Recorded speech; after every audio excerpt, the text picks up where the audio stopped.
My mother-in-law tried to prove I was an unfit parent, so I proved she was an unfit grandmother instead. It started when my 3-year-old daughter Emma came home from her weekend at Grandma Linda's house with a black eye. She fell down the stairs, Linda explained with that fake concerned voice she used whenever she got caught. These things happen when children aren't properly supervised. The accusation was clear. I was a neglectful mother. My husband Jake immediately sided with his mother, like always. Emma's clumsy, you know that, but Emma wasn't clumsy, and the bruise on her eye looked exactly like fingerprints. That night, I held Emma while she sobbed into my shoulder. Grandma said bad words when I spilled juice, she whispered. Then she grabbed my face really hard. My blood ran cold. The next morning, Linda called Jake at work. I'm concerned about Emma's safety, she said, loud enough for me to hear through the phone. Sarah seems overwhelmed. Maybe Emma should stay with us more often. Linda had been building a case against me for months, pointing out every scraped knee, every time Emma's hair wasn't perfectly brushed, every instance where I seemed stressed or distracted. What she didn't know was that I'd started documenting everything too. When Jake suggested Emma spend the entire summer with his parents, I knew Linda's plan was working. It would be good for her, he said. And you could use the break. That's when I realized my marriage was over. But first I had to protect my daughter. I made a decision that would change everything. The next Friday, instead of dropping Emma off at Linda's house, I installed a hidden camera in Emma's favorite stuffed animal, a pink bear she took everywhere. The camera was tiny, undetectable, and would record everything for 12 hours. I dropped Emma off with my usual smile. Have fun with Grandma, sweetheart. Linda barely looked at me. We'll call if there are any problems, she said coldly. 12 hours later, I picked up Emma and her bear. She was quieter than usual, but Linda seemed pleased with herself. Emma was much better behaved today, she announced. She's learning proper discipline. That night after Emma was asleep, I connected the camera to my laptop. What I saw made me physically sick. The footage started normally. Linda giving Emma lunch, playing with toys. But as soon as Emma spilled apple juice on her dress, Linda's demeanor changed completely. You stupid little brat, she hissed, grabbing Emma's arm so hard my daughter yelped. Just like your mother, clumsy and worthless. I watched in horror as Linda dragged Emma to the bathroom and forced her to stand in the corner for 2 hours. When Emma cried, Linda screamed at her to shut up. Nobody cares about your tears, Linda said. Your mother doesn't want you. That's why you're here. But the worst part came when Emma asked for water. Linda grabbed her by the shoulders and shook her. What did I tell you about asking for things? You get what I give you. Then she locked Emma in the guest bedroom for 3 hours. I could hear my daughter sobbing through the door, begging to come out. Please, Grandma, I'll be good, Emma's tiny voice pleaded. You should have thought of that before being such a brat, Linda replied through the door. When Emma wet herself from fear, Linda made her sit in the soiled clothes as punishment. This is what happens to bad girls, she said. Now you know how disgusting you are. I had to pause the video multiple times to vomit. This woman had been alone with my daughter dozens of times over the past year. The footage was devastating, but I needed more than one incident to build a case that would protect Emma permanently. The next weekend, I sent another recording device, this time sewn into Emma's jacket. The results were even worse. Linda had invited her neighbor friend Margaret over, and they spent the afternoon critiquing everything about Emma while treating her like a science experiment. Look at her posture, Margaret said, sipping tea while Emma stood trembling in the center of the room. No discipline at home, obviously. Sarah doesn't know how to raise a child, Linda agreed, circling Emma like a predator. That's why Emma needs to live here permanently. They made Emma stand perfectly still in the center of the living room while they pointed out her flaws in excruciating detail. Feet together, back straight, chin up, Linda commanded. This is how proper young ladies stand. When Emma's arms got tired and she dropped them slightly, Linda slapped her hands with a wooden ruler she kept specifically for these sessions. We'll do this until you get it right, she said with cold satisfaction. Your mother never taught you proper behavior, but I will. They made her practice for an hour and 15 minutes. Every mistake earned a sharp slap or harsh criticism. I watched my daughter's spirit break a little more with each cruel comment. Look at those fingernails, Margaret observed, leaning in close to Emma's trembling hands. Filthy. Sarah clearly doesn't teach basic hygiene. Emma had been gardening with me the day before, helping me plant flowers for Mother's Day. Her nails had traces of soil that I'd missed during her bath. I've been documenting everything, Linda said proudly, pulling out a thick folder. Sarah's drinking, her mood swings, Emma's constant injuries. The courts will see what kind of mother she really is. Margaret nodded approvingly. You're doing the right thing. That child deserves a stable home with proper guidance. Oh, she won't be with Sarah much longer, Linda replied smugly. I'm building an airtight case. Soon Emma will be where she belongs, with people who know how to raise children properly. They discussed my supposed failings while forcing Emma to stand motionless like a statue. When she shifted her weight or scratched an itch, Linda made her start the posture exercise over from the beginning. Your mother is weak, Linda told Emma directly, staring into her frightened eyes. That's why you have behavioral problems. But I'll fix you. I'll make you into a proper little lady. Emma started crying silently, tears streaming down her face. Stop that crying this instant, Linda snapped. Proper ladies don't cry over discipline. This is for your own good. That's when I realized the full scope of Linda's plan. She wasn't just trying to get more time with Emma. She was systematically breaking down my daughter's self-worth while building a custody case to steal her permanently. I found her documentation the following week when Jake asked me to pick up some papers from his parents' house for our taxes. Linda wasn't home, but Jake's father let me into the home office. She keeps all her important files in here, he said, gesturing to a wall of filing cabinets. Tax stuff should be in the family folder. There, in a manila folder labeled Emma's Welfare, was everything. Photos of Emma's scraped knees with timestamps and detailed descriptions. A leather-bound journal documenting every time I seemed tired or distracted. Screenshots of my social media posts that could be taken out of context. Even photographs of our house taken from outside, with notes about unsafe conditions. She'd even written detailed reports in the style of professional assessments, complete with letterhead she'd created. Date, March 15th, 7:30 p.m. Sarah appeared intoxicated at Emma's birthday party, slurring words and stumbling. Emma seemed embarrassed by her mother's behavior and sought comfort from other adults, witnessed by multiple guests. I'd had one glass of wine and twisted my ankle in heels while carrying Emma's birthday cake. Date, March 22nd, 8:15 a.m. Emma's clothes were wrinkled and mismatched, indicating neglect. Child appeared unkempt and tired, hair unbrushed, face unwashed. Sarah seemed irritated when I pointed out Emma's appearance. Emma had dressed herself that morning while I was dealing with a work crisis, and I thought her creative outfit choices were adorable. Date, April 3rd, 2:45 p.m. Sarah seems depressed and uninterested in parenting duties. Emma seeks attention from other adults, suggesting emotional neglect at home. Child appears hungry and asks repeatedly for snacks. I'd been grieving my father's death, and Emma was naturally social and always hungry for snacks. Date, April 10th, 4:20 p.m. Found Emma playing unsupervised near the pool area during family gathering. Sarah was nowhere to be found. Child could have drowned. When confronted, Sarah became defensive and angry.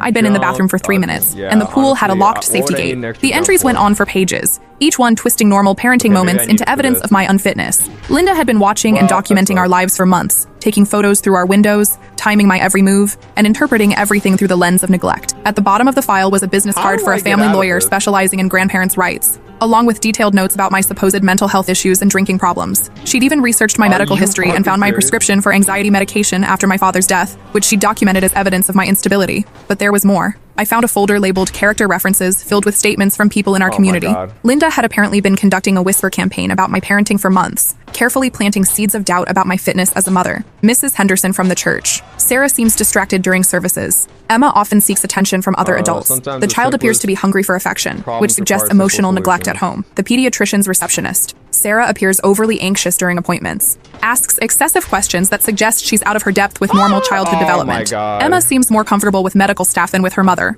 Even our mailman had been recruited. I've noticed that little girl plays outside alone frequently. Mother works from home but doesn't seem to supervise closely. Child has approached me several times seeking adult attention. Every normal aspect of our life had been weaponized against me. Linda had twisted Emma's friendliness into evidence of neglect, my work from home schedule into negligence, and my natural parental concern into anxiety disorder. The most damning was a folder labeled Professional Evaluation. Linda had somehow convinced Emma's preschool teacher to document concerning behaviors, though I suspected the teacher had no idea how her observations would be used. Emma exhibits anxiety around loud noises and unexpected touch, the teacher had written. She apologizes excessively for normal childhood mistakes and seems fearful of authority figures. These behaviors have become more pronounced over the past few months. These were symptoms of abuse, but Linda was presenting them as evidence that I was the abuser, when in reality, they were signs of Linda's own treatment of Emma. That night, I copied everything and started planning my counterattack. I realized I was dealing with someone far more dangerous and calculating than I'd ever imagined. I researched Linda's past, something I'd never bothered to do before marriage. What I found was illuminating and terrifying. 3 previous jobs as a nanny, all ending with mysterious misunderstandings with families. A neighbor complaint about her treatment of her own pets that had been dismissed due to her sterling reputation. Most damning, a sealed juvenile record for Jake's older sister Rachel, who I'd never met but who Linda claimed was unstable. When I dug deeper into public records, I found a pattern. Every family Linda had worked for had experienced some kind of crisis shortly after her employment ended. One family had gone through a bitter custody battle. Another had dealt with CPS investigations. A third had seen their teenage daughter run away from home. When I asked Jake about his sister that evening, his face went pale. Rachel doesn't talk to the family anymore, he said quietly. Mom says she's unstable, had some kind of breakdown in college, and blamed our family for everything that went wrong in her life. What kind of breakdown? I pressed. I don't know the details. She started saying crazy things about our childhood, making up stories about Mom being abusive. The therapist said she was having false memories or something like that. This sounded disturbingly familiar. Linda's pattern was becoming clear. She created chaos, and then positioned herself as the solution. When's the last time you talked to Rachel? Jake shrugged uncomfortably. Maybe 10 years? She sent a card when Emma was born, but Mom threw it away. Said Rachel's influence would be toxic for a new baby, that she might try to fill Emma's head with the same lies she'd been spreading about our family. I hired a private investigator to track down Rachel. She was living across the country under her married name, working as a high school teacher, with 2 well-adjusted children of her own. When I called her, there was a long silence after I introduced myself. So you finally figured out what Linda really is, she said, her voice heavy with unsurprising resignation. I've been waiting for this call for years. I'm sorry for bothering you, I began, but I need to know about your childhood with Jake. Rachel laughed bitterly. Which version? The one Linda tells everyone? Or what actually happened behind closed doors? Rachel agreed to meet me the following weekend. I flew to Portland with copies of my video evidence and Linda's documentation, desperate to understand the full scope of what I was dealing with. Her story was heartbreaking and familiar. Rachel lived in a modest but warm house filled with her children's artwork and family photos. She was nothing like the unstable woman Linda had described. She broke my arm when I was Emma's age, Rachel said, showing me medical records she'd kept in a safety deposit box for over 20 years. Told everyone I fell off my bike. The doctor was suspicious. The break was consistent with someone grabbing and twisting, but Linda was so convincing. She cried and talked about how clumsy I was, how difficult it was to keep me safe. The pattern was clear. Linda had abused Jake and Rachel throughout their childhood, then convinced everyone she was the perfect mother when they struggled with the trauma. The psychological abuse was worse than the physical, Rachel continued, her voice steady but her hands shaking slightly. She had me convinced I was crazy, that my memories couldn't be trusted. She'd do horrible things to me, then the next day act like nothing had happened. When I'd try to tell my father or a teacher, she'd produce evidence that I was lying, fake diary entries she'd written in my handwriting, photos that seemed to contradict my story. Rachel showed me her own documentation, medical records spanning her childhood, therapy notes from college, even a recording she'd secretly made of Linda berating her during a phone call years ago. Listen to this, she said, playing the audio. Linda's voice was venomous,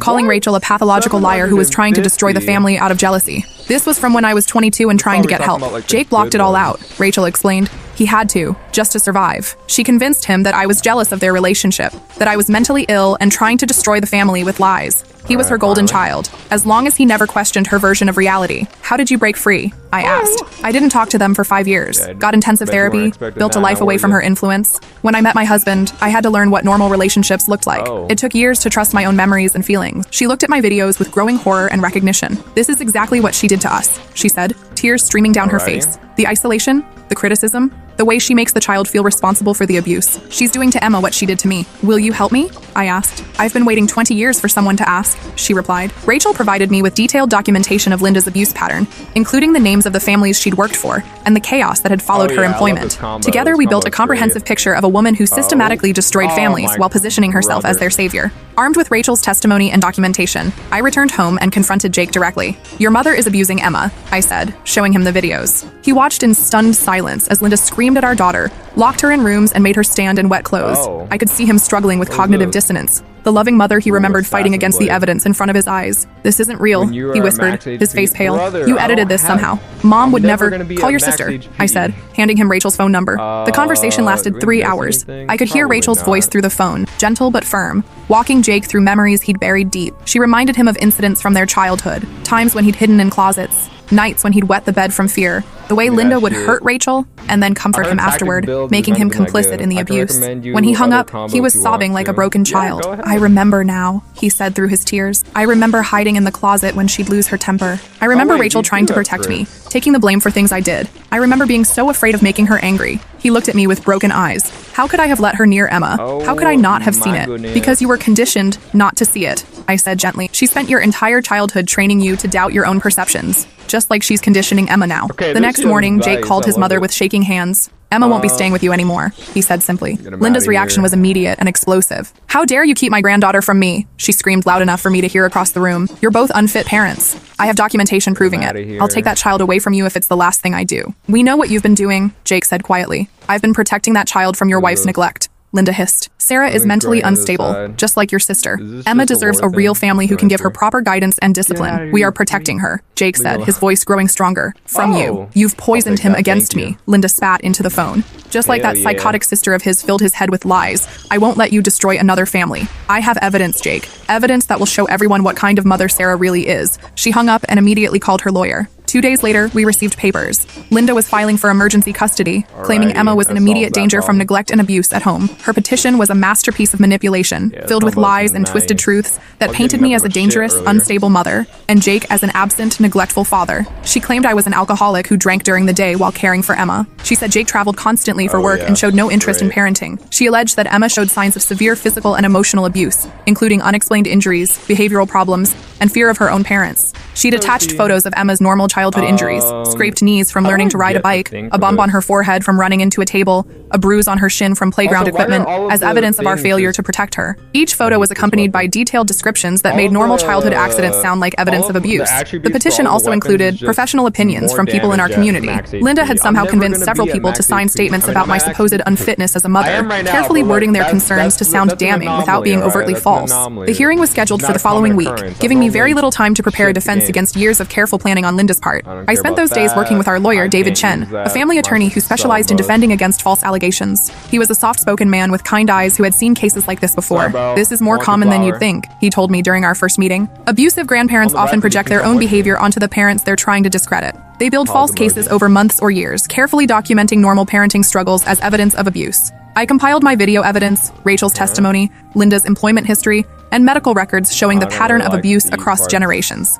Most importantly, I arranged for Emma to be interviewed by Dr. Sarah Martinez, a child psychologist who specialized in abuse cases. The interview with Dr. Martinez was heartbreaking. Emma, who had always been chatty and outgoing, became quiet and withdrawn when asked about her grandmother. She drew pictures that no 3-year-old should be able to draw, images of fear and powerlessness that spoke to trauma beyond her years. Emma's exhibiting classic signs of emotional abuse, Dr. Martinez told me after the session, but she's also showing remarkable resilience. You've done a good job creating a safe environment for her to process what she's experienced. The hearing was unlike anything I'd ever experienced. The courtroom was packed with Linda's supporters, people from her church, neighbors, family friends who had no idea what she was really like behind closed doors. Linda arrived with her lawyer, dressed in a conservative navy suit that made her look like the perfect grandmother. She'd even brought tissues and kept them prominently displayed on the table, ready for her performance. She testified tearfully about Emma's concerning behaviors and my obvious neglect, painting herself as a reluctant whistleblower who had tried everything to help before resorting to legal action. That child is crying out for help, she said, dabbing her eyes with practiced precision. She comes to my house anxious and fearful. When I try to comfort her, she flinches as if she's been hit. I've tried to work with Sarah to offer support and guidance,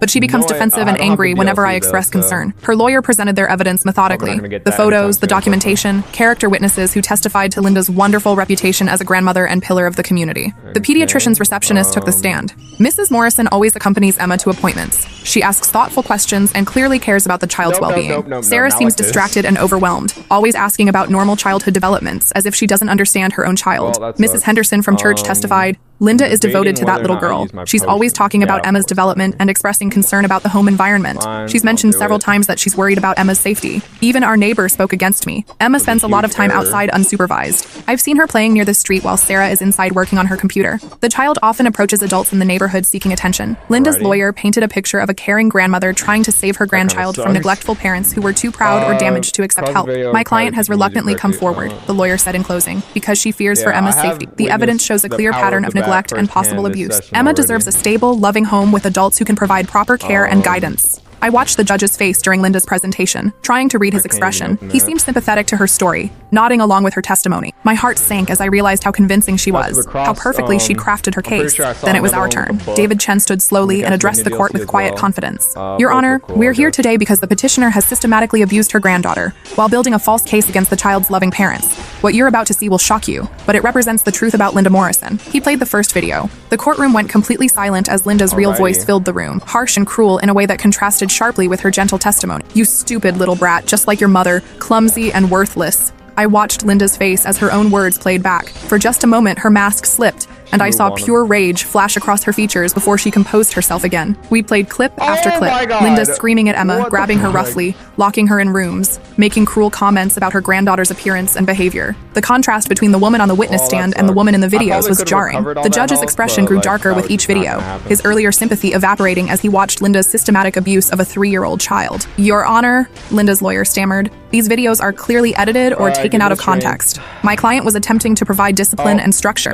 Are you claiming this is not your client's voice? David asked. The lawyer had no response. The videos were clearly unedited, showing continuous footage of Linda's abuse. We played the audio of Linda discussing her plan to take custody with her friend Margaret, her cruel comments about Emma's supposed defects, her systematic emotional abuse designed to break a 3-year-old's spirit. The room was silent except for the sound of Linda sobbing on the recording. Not tears of remorse, but frustrated rage at a child who wouldn't conform to her impossible demands. Then Rachel took the stand. She testified about her childhood with calm composure, speaking clearly about decades of abuse while maintaining her dignity. She showed the court medical records spanning years, injuries that couldn't be explained by normal childhood accidents, emergency room visits where doctors had noted suspicious patterns. My mother is very good at appearing concerned, Rachel said, looking directly at Linda. But behind closed doors, she's a predator who systematically targets the most vulnerable family members. She destroyed my childhood, convinced everyone I was mentally ill when I tried to get help, and now she's doing the same thing to Emma. Lord. Linda's lawyer attempted to discredit Rachel during cross-examination, suggesting she was unstable and seeking attention. Ma'am, isn't it true that you've been estranged from your family for years due to mental health issues? Rachel smiled sadly.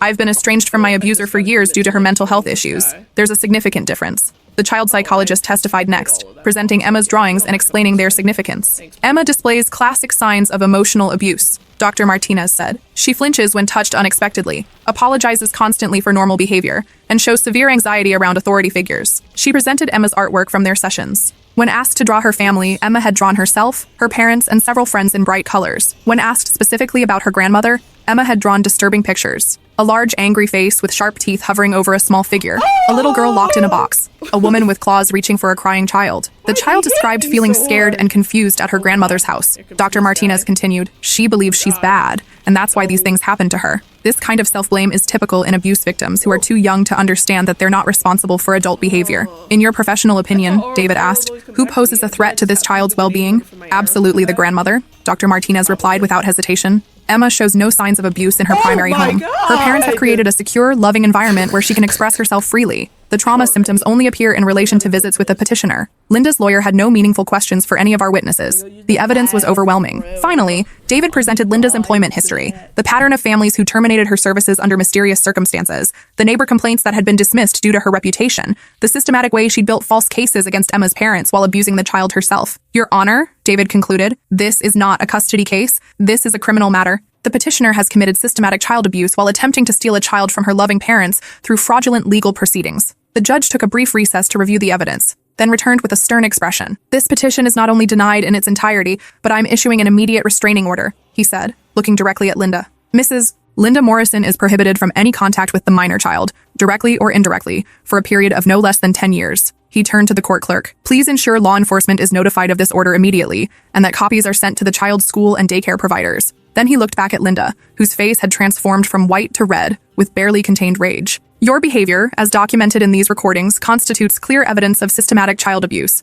I'm referring this case to the district attorney for immediate criminal prosecution. Additionally, I'm ordering a full investigation into your past employment as a caregiver, and I'm recommending that your name be added to child abuse registries to prevent future employment with children. Linda couldn't contain herself any longer. She exploded out of her chair. This is ridiculous, she screamed. I'm the only one who truly cares about that child. These people have poisoned her against me with their lies and manipulation. Ma'am, the judge said firmly, you will sit down and remain silent, or I will hold you in contempt of court. Linda's lawyer grabbed her arm and tried to force her back into her seat, but she continued ranting. That child is in danger. Sarah is mentally unstable just like Jake's sister. Emma needs proper guidance and discipline, not this permissive nonsense that's ruining her. Bailiff, the judge called. As the bailiff approached, Linda finally sat down, but her mask had completely slipped. The gentle grandmother act was gone, replaced by the cruel, controlling woman I'd seen in the videos. The judge continued. I've been on this bench for 15 years, and I've rarely seen such clear evidence of systematic child abuse disguised as concern. The petitioner's actions represent a danger not just to this child, but potentially to other children in the community. He paused, looking around the courtroom at Linda's supporters,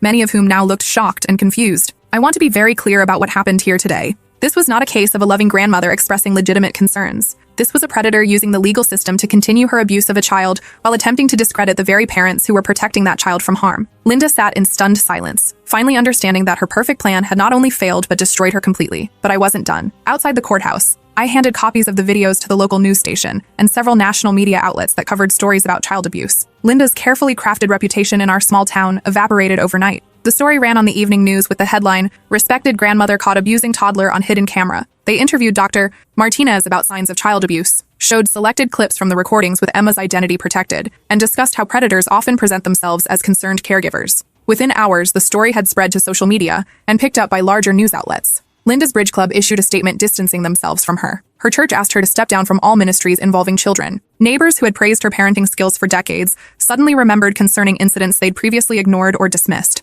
3 other families came forward with their own stories about Linda's babysitting. Children who'd returned home upset or injured, explanations that hadn't quite made sense, their own gut feelings that something was wrong but that they'd dismissed because of Linda's sterling reputation. One mother, Jennifer Walsh, shared her story on local news. My daughter Emma, also named Emma coincidentally, was 7 when Linda babysat for us. She came home one night and said Linda made her stand in the corner for hours because she couldn't tie her shoes fast enough. When I asked Linda about it, she said Emma was exaggerating and that children often make up stories to avoid consequences. I believed her because everyone said she was wonderful with kids. Another family revealed that their son had been afraid to stay with Linda after she forced him to eat food he was allergic to as discipline for being too picky. They'd switched babysitters but never reported the incident because they doubted their child's version of events. The criminal case moved swiftly. With video evidence, multiple witnesses, and Linda's outburst in court, the district attorney had an airtight case. Linda initially tried to fight the charges, claiming the videos were edited and that she was the victim of a conspiracy. But when faced with the overwhelming evidence, including expert analysis confirming the videos were authentic, she had no choice but to accept a plea deal. She pled guilty to child endangerment, filing false reports, and perjury. She received 2 years in prison,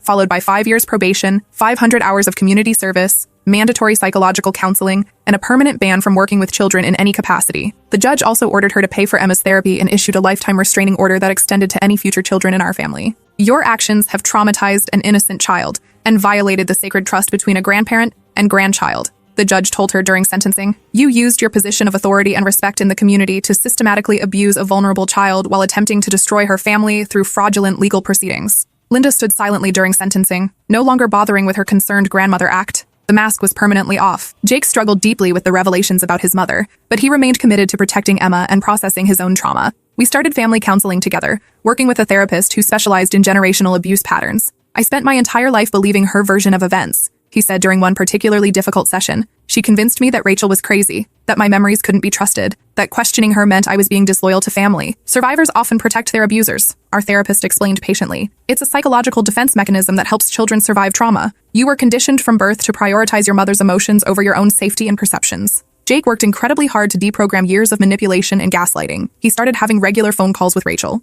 rebuilding their relationship and processing their shared trauma. Watching him reconnect with his sister was beautiful. They had so much healing to do together. Emma also started therapy specifically designed for young trauma survivors. In age-appropriate ways, she learned that adults shouldn't hurt children, that it's okay to tell the truth about scary things, and that she was loved unconditionally regardless of her behavior. Her progress was remarkable. The night terrors stopped within a month. She started laughing freely again, the spontaneous, joyful laughter of a child who feels safe. The constant apologizing faded as she learned that making mistakes was normal and wouldn't result in punishment or rejection. Grandma Linda was sick in her heart, Emma told me one day while we were coloring together. But you and Daddy keep me safe now. 6 months after the trial, we moved across the country for Jake's job transfer. A fresh start away from Linda's lingering influence and the small-town gossip that never quite dies, even after truth comes to light. Emma thrived immediately in her new preschool. She made friends easily and showed no signs of the anxiety and hypervigilance that had characterized her behavior during the abuse period. Her new teacher, Mrs. Rodriguez, pulled me aside after the first week. Emma is such a confident, happy child, she said with genuine warmth. She speaks up for herself, shows real empathy for others,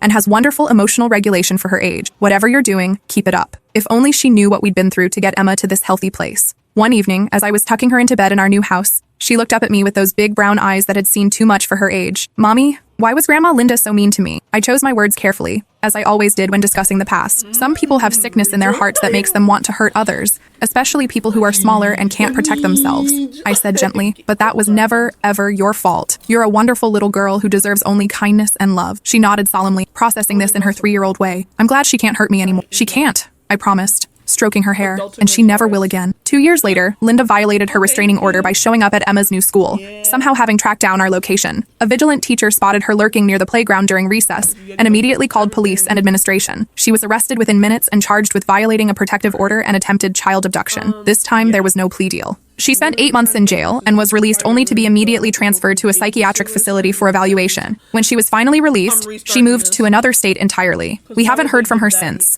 though our lawyer maintains a standing order to be notified if she ever attempts to contact us or locate our whereabouts. Jake and I eventually divorced 2 years after the trial. The trauma had damaged our relationship too deeply to repair, despite our best efforts in counseling. We both carried too much guilt. Him for not protecting Emma from his mother, me for not recognizing the signs sooner. But we co-parent successfully, united in our commitment to Emma's well-being. She feels secure and loved between both of our homes, and we've both done extensive work to ensure we never repeat the patterns we learned in our own childhoods. Emma is 8 now, confident and happy. She participates in multiple activities, has close friendships, and shows no lasting effects from Linda's abuse. She doesn't remember much about her grandmother anymore, which is exactly how we wanted it. Her child psychologist says this is normal and healthy. Young children often don't retain detailed memories of trauma if they're removed from the situation quickly and given proper support to heal. Sometimes people ask me if I feel guilty about destroying Linda's reputation and family relationships. I don't. Not even a little bit. She made her choices when she decided to hurt a defenseless child. She chose to systematically abuse Emma while building a false case against me. She chose to use the legal system as a weapon to continue her abuse. I simply made sure everyone knew who she really was. The ripple effects of exposing Linda went far beyond our immediate family. The state launched a comprehensive investigation into her past employment and found a disturbing pattern of complaints that had been dismissed or buried because of her sterling reputation in the community. New legislation was passed requiring enhanced background checks for private caregivers and mandatory reporting training for all childcare providers. Teachers and doctors received additional training on recognizing emotional abuse disguised as discipline or concern. Linda's case became a textbook example in child psychology courses about how predators use their reputation and social standing to access victims. Several universities now use our case study to train future social workers and family lawyers. Most importantly, Emma grew up knowing that she's valued and protected. She speaks up confidently when something bothers her. She sets appropriate boundaries with adults. She knows she deserves kindness and respect from everyone in her life. Linda tried to break Emma's spirit and steal her identity as a loved, worthy child. Instead, she made Emma stronger and more resilient. Last month, Emma came home from school excited about a new friend whose grandmother had visited their class. Her grandma seems really nice, Emma said brightly. She brought homemade cookies for everyone and read us stories. She didn't yell at anybody or make mean faces. I'm grateful that Emma has positive examples of what healthy family relationships look like. She deserves grandparents who celebrate her achievements, encourage her dreams, and love her unconditionally, not ones who try to destroy her sense of self-worth for their own psychological satisfaction. Emma still has one set of loving grandparents, my parents, who moved closer to us after everything happened. They shower her with appropriate affection and create the positive memories that every child deserves. They've also been incredibly supportive of Jake, welcoming him as a true son-in-law even after our divorce. Linda thought she could use my daughter as a weapon against me, positioning herself as the savior while painting me as an unfit mother. She believed her reputation and careful documentation would be enough to steal Emma away from her loving family. Instead, I used her own cruelty as a weapon against her. The truth was more powerful than all her lies and manipulation. The best revenge was simply letting Linda reveal who she really was. Sometimes, late at night, I wonder what would have happened if I hadn't trusted my instincts and installed that camera. How long would Linda's abuse have continued? How much psychological damage would she have inflicted on Emma's developing sense of self? The thought terrifies me, but I'm grateful every day that I acted when I did. Emma knows she's loved, protected, and valued exactly as she is. She knows that adults who truly care about children don't hurt them, manipulate them, or try to turn them against their parents. She knows that when someone tries to harm her, there are people who will fight fiercely to keep her safe. Most importantly, she's learned that her voice matters, that speaking up about uncomfortable situations is not only okay, but necessary. This lesson will serve her well throughout her life. That's a lesson worth all the pain we went through to learn it. And that's how I knew that protecting Emma was worth destroying Linda's entire facade of respectability. The truth always wins in the end. You just have to be brave enough to document it and strong enough to fight for it.